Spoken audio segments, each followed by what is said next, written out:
मिठाई तो आप बहुत खाते हैं, लेकिन आज हम दही वाली मिठाई खिलाते हैं, मिष्टी दोई, जो बंगाल में बनाई जाती है। इसको बनाने के लिए देखिए, आपको प्योर दूध चाहिए जिसमें पानी बिल्कुल नहीं होना चाहिए। तो मैंने आधा लीटर प्योर दूध लिया है। इसको बनाने के लिए एक चीज़ और बता दूं, अगर आप लोहे की कढ़ाई लेंगे तो इसका स्वाद है ना कई गुना बढ़ जाता है और ये हेल्दी भी हो जाती है।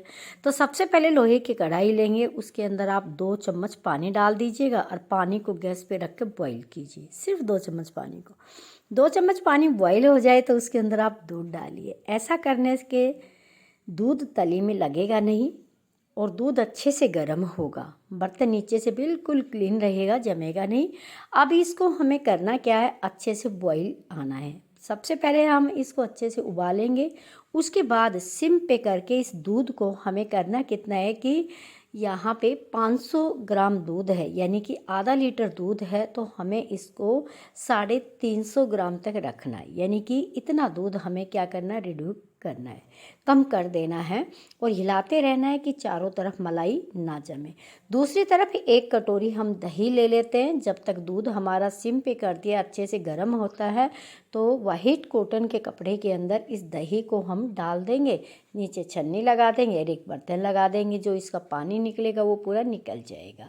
तो ध्यान देना है कि कौन कौन सा स्टेप आपको कब कब करना है। ये हम साइड में रख देंगे, क्योंकि दूध को हम धीमी आंच पे उबालेंगे, उसको थोड़ा गाढ़ा करेंगे और उसका मात्रा 150 ग्राम कम होगा, उसमें टाइम लगेगा। जब तक आप छन्नी में डाल के इसको दही को साइड में रखें, इसका पूरा पानी यहाँ से आपको निकालना है। हाँ, जब तक ये प्रक्रिया हो रही है मैं आपको बता दूं, अगर गर्जिना नारी चैनल पे आप नए हैं तो चैनल को सब्सक्राइब ज़रूर करिएगा, वीडियो को लाइक शेयर कीजिएगा। आपको पसंद आ रही है तो आप मुझे कमेंट्स करके ज़रूर बताइएगा। अब देखिए, दूध अच्छे से गर्म हो गया, गैस को हमने सिम कर दिया है और इस तरह चारों तरफ लगने वाली मलाई को हटाते जाएंगे। बस इस मिठाई की खास बात यह है कि इसकी मलाई को आपको ऊपर बनने ही नहीं देना है। जैसे ही मलाई बनने लगे आप उसको हिला के पकाइएगा। अब सिम पे कर दिया है। अब हमने ले लिया एक पैन आप कैसा भी ले सकते हैं, नॉन स्टिक या कुछ भी। बस उसके अंदर आपको चीनी ऐड करनी है। चीनी आपको इतनी लेनी है कि जैसे 350 ग्राम हमारी क्या है दूध बचेगा। तो यहाँ पे मैं सिर्फ 150 ग्राम चीनी ले रही हूँ। आप चाहे तो 350 ग्राम ले सकते हो अगर आपको ज़्यादा मीठा पसंद है। मेरे को बहुत कम मीठा पसंद है, इसलिए मैंने नाप के 150 ग्राम चीनी ली है। चीनी को पैन में डाला, गैस को सिम करके उस पर रख देंगे। आपको इसको हिलाना नहीं है, अगर चम्मच से हिलाएंगे तो ये चम्मच से चिपक जाएगा। तो सिम पे करके आप चीनी को मेल्ट कीजिए, यानी कि इसको कैरमलाइज कर लीजिएगा। ये सिर्फ इसलिए हम ऐसा करते हैं कि इससे एक तो मिठाई का टेस्ट बढ़ जाता है और ये कलर का काम भी खुद ही कर लेती है। दूसरी तरफ दूध हमारा उबलता जा रहा है, आपको देख रहा है पहले से काफ़ी कम हो गया है, अच्छा उबाल आ रहा है। साइड के अंदर जो मलाई लगी हुई है उसको हम हिला के इसी के अंदर मिक्स कर देते हैं। आपको देख रहा है कम से कम 1 इंच नीचे दूध पहले वाले निशान से जा चुका है, ये आपको दिखाई दे रहा है। दूध को हम अच्छे से क्या करते जाएंगे, सिम पे उबालेंगे। जब आप सिम पे करते हैं ना ये काम, तो उसमें क्या होता है कि स्लो प्रोसेस से काम बड़े अच्छे से होता है। दूसरी तरफ देखिएगा, सिम पे करके ही हमने शुगर को रखा था और शुगर धीरे धीरे मेल्ट होने लग गई है। आपको चम्मच लगा के इसको बिल्कुल नहीं हिलाना है, क्योंकि ये चम्मच के चिपक जाती है, फिर उसको हटाना पड़ता है। इसलिए बस आप सिर्फ इसको हिलाते रहिएगा, ऐसे ही पैन को दाएं बाएं मूवमेंट करवाइएगा। अगर ये एक जगह से ज़्यादा होगी तो ये ज़्यादा थोड़ी ब्लैक सी हो जाएगी और फिर ये थोड़ी कड़वी हो सकती है। इसलिए ये काम बड़े सावधानी से करना है, आपको धीरे धीरे मेल्ट करना है। तो देखिए, दोनों काम साथ होते रहे। एक गैस पे दूध गर्म अच्छे से पकता जा रहा है, दूसरे पे शुगर को मेल्ट किया जा रहा है। तो दूध को भी हम देखिए, आप तो मैं दिखा रही हूँ, लोहे की कढ़ाई का दूध है ना, आप अगर ये पीते हैं तो आपके खून की कमी भी दूर होती है, क्योंकि इसमें आयरन बढ़ जाता है। पहले वाले लोग इस्तेमाल इसीलिए करते थे लोहे के बर्तनों का। अब देखिए, धीरे धीरे करके शुगर हमारी ऐसे मेल्ट हो गई है, मेल्ट हो जाएगी और इसका बहुत प्यारा सा कलर आ जाएगा। वही कलर लाने के लिए हमने शुगर को कैरमलाइज किया है ना। ज़्यादातर ऐसी मिठाई बनाई जाती है जिनके कलर ऐड नहीं किया जाता। देखिए, पूरा का पूरा क्या बन गया, पानी। यहाँ पे 1 तार 2 तार का कोई चक्कर नहीं है, सिर्फ हमें जब तक ही ये काम करना है, जब तक शुगर हमारी अच्छे से मेल्ट ना हो जाए। गैस को हमने थोड़ी देर के लिए बंद कर दिया है, दोनों ही गैस बंद कर दिए मैंने। दूध भी अच्छे से उबल गया। अब यहाँ पे देखिए 1 कटोरी का जितना दूध हम लेंगे, और ये बड़े सावधानी से डालिए क्योंकि ये बहुत ज़्यादा उछलता है। जब आप डालेंगे ना, बहुत ज़्यादा उछलता है। 1 कटोरी दूध डाला है, ये एकदम फूल जाता है, और आपको इसको क्या करना है, अच्छे से मेल्ट करना है। आपने देखा होगा कि देखिए कितना अच्छा कलर इसका आ गया है। तो आपकी मिठाई का तो कलर अच्छा आएगा। देखिए बहुत अच्छा सा कलर आया हुआ है, और अब ये बिल्कुल भी नहीं जमेगा। अब हमें करना क्या है, जो दूध हमारा उबल के तैयार हुआ है ना, उसके अंदर पूरे को इसको हमें क्या करना है, डालना है। ये जितना भी कैरमलाइज किया था उसके अंदर हमने दूध मिलाया था, ये इसमें डाल देंगे, और इसको डाल के अच्छे से हम इसको 2 मिनट तक इस दूध को उबालेंगे। बहुत अच्छे से मिलाएंगे, एक बढ़िया सा कलर इसके अंदर आ जाएगा। क्योंकि एक तो आप लोहे की कढ़ाई इस्तेमाल कर रहे हैं, एक आप शुगर को कैरमलाइज करके बना रहे हैं। तो देखिए आपको किसी तरह का कलर ऐड करने की ज़रूरत नहीं है। अब हम इसमें और थोड़ा सा दूध डाल लें। पूरा का पूरा जो कैरमलाइज है शुगर का, वो हम दूध के अंदर लेके आएंगे, अच्छे से इसको डाल देंगे इसके अंदर। मीठा आप पे डिपेंड करता है, आप कितना खाना चाहते हो उस हिसाब से आप इसमें ऐड कर सकते हो, लेकिन मेरे को जितनी ज़रूरत है डालें। अब हमें खास काम करना वो ये करना है कि दूध को ठंडा करने के लिए छोड़ना नहीं है, क्योंकि दूध को आपको इस तरीके से ऊपर से नीचे तक घुमाना है, जिससे ताकि इसके अंदर झाग क्रिएट हो जाए। झाग होता है ना, जो ऊपर बन जाए।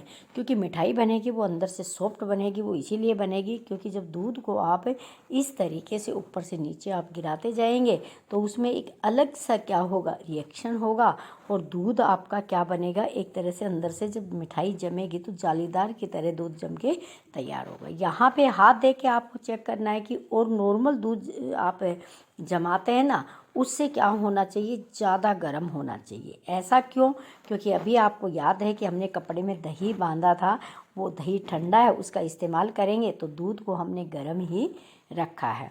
अब जो दही हमने कपड़े में डाला था ना, उसको हम क्या करेंगे, एक बर्तन में निकाल लेंगे, क्योंकि अब इसका पूरा पानी निकल गया है। पानी को आप किसी में भी इस्तेमाल कर सकते हैं, आटा लगाइए, ग्रेवी बनाइए, उसमें इस्तेमाल करिए, क्योंकि वो भी प्रोटीन से भरपूर है। और जो हमारा है दही कपड़े में, वो पूरा दही हम एक बाउल के अंदर निकाल लेते हैं, क्योंकि उस दही का अभी हमें एक तरह से क्या करना है, ऐसे मिश्रण बना के तैयार करना है, जिससे कि अब हमारी मिठाई तैयार होगी। तो कम से कम यहाँ पे आपको 1 कटोरी दही लेना है, और उसका पानी पूरा आपको निकालना है। दही आपका ज़्यादा खट्टा भी नहीं होना चाहिए, और ज़्यादा खट्टा है तो वो चलेगा, क्योंकि उसमें क्या है ना कि पानी जब निकल जाता है तो ज़्यादा खटास उसमें चला जाता है। अब दही को आपको धीरे धीरे क्या करना, फेंट लेना है। फेंट के इसको एक तरह क्रीम की तरह बना लेना है। इतना नहीं फेंटना है कि इसका मक्खन निकल जाए, लेकिन क्रीम की तरह आपको क्या करना है, इसको बनाना है, और धीरे धीरे इस दूध के अंदर इसको क्या करना है, ऐड करना है, और साथ साथ इसको मिक्स करना है। चलिए मैं ये प्रक्रिया जब तक कर रही हूँ तो आप एक प्यारा सा कमेंट्स करके बताइएगा ये कितनी ईजी मिठाई है, और बच्चों को बड़ी पसंद आती है। बस इसमें एक ध्यान रखना है कि जब भी शुगर को कैरमलाइज करते हैं ना, तो उसको आँच को तेज करके ना करें। अगर तेज करके करेंगे तो वो कड़वी बन सकती है, इसलिए आपको लो फ्लेम पे ही शुगर को कैरमलाइज करना है। बहुत अच्छे से इसके अंदर दही की क्रीम मिलाकर इसको अच्छे से जितना चाहे उतना आप फेंटिए, क्योंकि इसको आपको क्या करना है, एक तरह से हवा की तरह बनाना है, ताकि जब इसके अंदर ये मिठाई हमारी रखी जम के तैयार हो तो ये बहुत ज़्यादा सॉफ्ट बने। तो मैं विस्पर ले लेती हूँ। यहाँ पे विस्पर पे मैं एक ही दिशा में इसको घुमाते जाऊँगी, जिससे क्या होगा, दूध हमारा लाइट हो जाएगा, दही है वो उसके बीच में जाएगा, और इससे हमारी मिठाई क्या होगी, अच्छी बनेगी। इसीलिए हमने गरम दूध में ये प्रक्रिया की थी। अगर ठंडे में करेंगे तो दूध और ठंडा हो जाएगा, तो जिससे मिठाई बनने में हमें दिक्कत आएगी। इसलिए यहाँ पे आपको दूध को गर्म में रखना है। ये सारी चीज़ें आपके पास घर में मिल सकती है, मार्केट से फ़िलहाल कुछ नहीं लाना। दूध भी होगा, दही भी होगा, और चीनी भी होगा। ड्राई फ्रूट वगैरह मैं कोई यूज़ कर नहीं रही हूँ।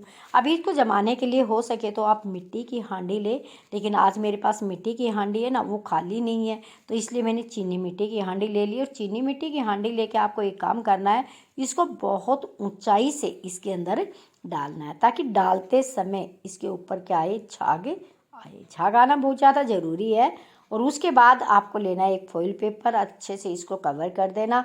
अगर फॉइल पेपर आप यूज नहीं करते हैं, घर में नहीं है, तो आप ट्रांसपेरेंट पॉलीथीन ले लीजिएगा, उसमें रबर बैंड डाल देना और उसको इस तरीके से पैक करके रखना है। अब बचा हुआ मिश्रण है मेरे पास, इसको भी मैं यूज करूँगी क्योंकि ये हांडी तो मेरी भर गई है। तो मेरे पास देखिए दही के छोटे छोटे बाउल है मिट्टी के, इन्हीं के अंदर मैंने इनको डाल दिया है और इनको भी क्या किया है, फॉइल पेपर से कवर कर दिया है। फॉइल पेपर से करिए या फिर पॉलीथीन लगाइए, जैसे भी आप चाहे वैसे, यानी कि इसके अंदर हवा नहीं जानी चाहिए बिल्कुल भी। अब ये जम के तैयार होगा, तो इसके लिए आपको करना क्या है कि इसको उठाइए, आप चाहे तो आटे के डब्बे में रख दीजिए या आप माइक्रोवेव में रख लीजिए या फिर आप ऐसे गर्म स्थान पर इस पर कपड़ा ढक के रखें ताकि ये अच्छे से जम जाए। और ये जमाने के लिए कम से कम आपको 7 से 8 घंटा चाहिए। जम जाता है तो बहुत ठीक है 7-8 घंटे में, नहीं तो आपको तेज़ धूप है, दिन में 1 घंटे के लिए धूप में रख दीजिए तो भी ये बहुत अच्छे से सही हो जाती है। और ये मिठाई खाने में इतनी टेस्टी है, एक बार आप खाएंगे ना तो आपको बहुत अच्छी लगेगी, क्योंकि बहुत ज़्यादा मीठी मिठाई हम खाते हैं ना तो वो बच्चों को भी पसंद नहीं आती है और ये वाली बहुत ज़्यादा पसंद आएगी। तो देखिए 2 छोटी कटोरी में मैंने इनको ऐड किया है और एक मैंने बड़ा बर्तन बनाया है। अब आप इस तरीके से इसको एंजॉय कर सकते हैं, खाने में बड़ी टेस्टी है, मुझे लगता है देखते ही आप बनाएंगे, क्योंकि दही तो आप रोज़ जमाते हैं, बस प्रक्रिया है उसको इस तरीके से आप ऐड करिएगा। अगर आपको ये वीडियो पसंद है तो आप वीडियो को लाइक कर दीजिएगा, रिश्तेदारों को शेयर कर दीजिएगा और जिनको मीठा खाना पसंद है, दही जिनको अच्छा नहीं लगता, वो भी इस विधि का प्रयोग करके खा सकते हैं।